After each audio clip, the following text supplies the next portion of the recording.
I was asked to update the history of the Laurentian Lodge Ski Club up in what was known as Shawbridge, Prevost, in the Laurentians, where we had been members for a number of years and had met so many interesting people. Well, I thought, oh, well, that'll just take a short while. Well, 300 pages of oral history later, Neil looked at this material, these stories that people had told, memories that they'd had from their families, the early days of skiing, and he said, this is the best source material I have ever seen.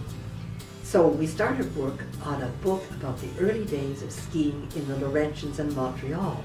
Well, you can't imagine a more fascinating subject. We ended up with books about the formation of the Laurentians, the oldest mountains in the world, which were formed by tons of ice, smoothed out and during the Ice Age, and some of the remarkable historical figures that lived in the Laurentians and took part there.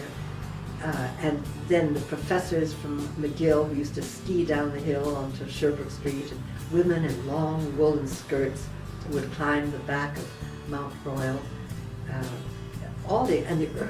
The big story that we discovered was the very first rope tow in the world. If you can imagine, Alec Foster just got tired of clambering up mountains and hills on skis.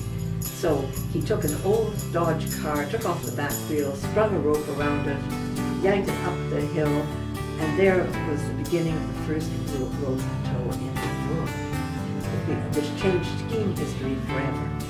And we discovered one of the members of the Laurentian Lodge Club, an American, had actually ridden on that rope tow in a prototype, so we could prove the date and that this was the very first one in the world. So this won a prize in Vail, Colorado for the best skiing history of that year, the book that came out of that.